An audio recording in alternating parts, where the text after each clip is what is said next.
Hello everyone, today I am going to be reviewing the CoverFX Natural Finish Foundation. I recently reviewed the CoverFX Power Play Concealer. If you haven't checked that out, I will link it up in the cards over here. But I am a big fan of CoverFX products, so I figured I would just keep on that train and talk about the foundation today. The CoverFX Natural Finish Foundation comes in this tube, so I really like that you're able to squeeze the amount of product out that you want, so it's not so wasteful. I really love when tubes are either squeezable or have pumps because it's more hygienic than the ones that you have to dip your finger into or anything like that.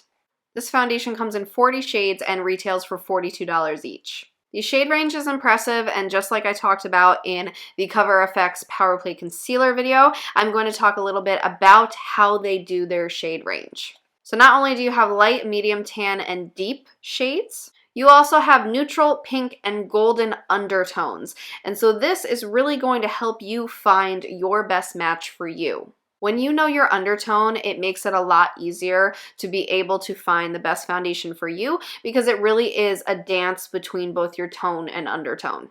If you need help finding your undertone, check the resource I have linked down below. It's a free resource on how to find your undertone, and that'll probably help you out and get you on your way to finding the best foundation for you. Now, I am the shade N10, which means I'm in the neutral category, and I am also the fairest, so 10 is the lightest in every category. Funny enough, I actually do not have this foundation on today in this video because I actually did a things TikTok made me buy kind of first impressions video, and if you want to see that, definitely click in the cards up here and I will link it for you. It's a really fun video. But you can see me wearing this foundation in virtually every other video that's on this channel, at least in the last year or two.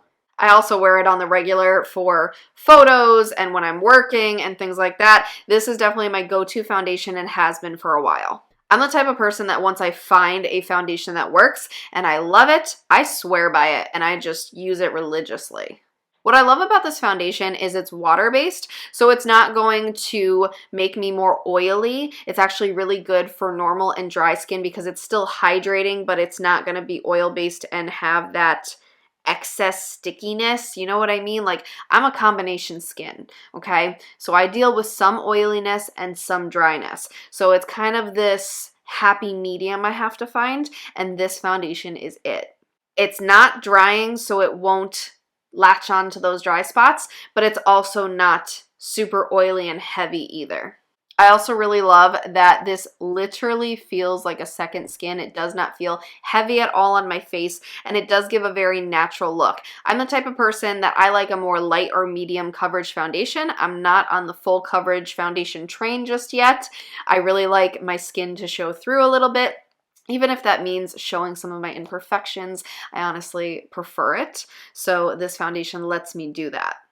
So to give you an idea, here is a little bit of the foundation.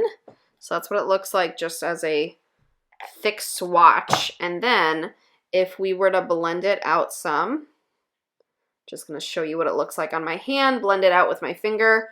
I'm also blending this over a blush swatch, so this should be interesting. But I really like how natural it looks. It just looks really, really nice. You get like this nice little sheen, but it's not too oily. It looks like skin. I will typically apply this foundation with a damp beauty blender, but I have used the Sigma F80 flat kabuki brush as well. And with the beauty blender, I would bounce it on my face, and the brush I would blend in circular motions. These both work really well. If you want it to be a little more full coverage, you're going to prefer the brush method. And that's why, again, I really like using the combo of the Beauty Blender and the CoverFX foundation.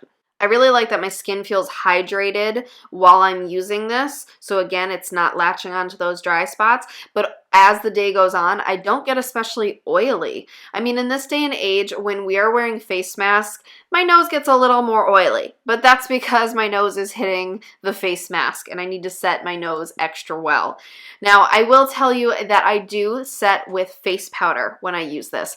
I'm just in the habit that whatever foundation or base I am using, I also use a setting powder. That's my jam. Now, if you want to use this without a setting powder, it still works works just as well, and it shouldn't make you super oily. However, I have found that for my skin, I just need a setting powder no matter what, because I need that extra insurance on my face, you know, that reassurance that it is going to stay longer and that the oils are not going to break through. This is also a vegan and cruelty-free formula, which is a plus in my book. You can find CoverFX products at Ulta, and I believe they're still at Sephora, or some of them. I think they were getting phased out a couple years back, so I'm not sure if it's on their website still. It may be, so double check, but you can definitely still find them at Ulta.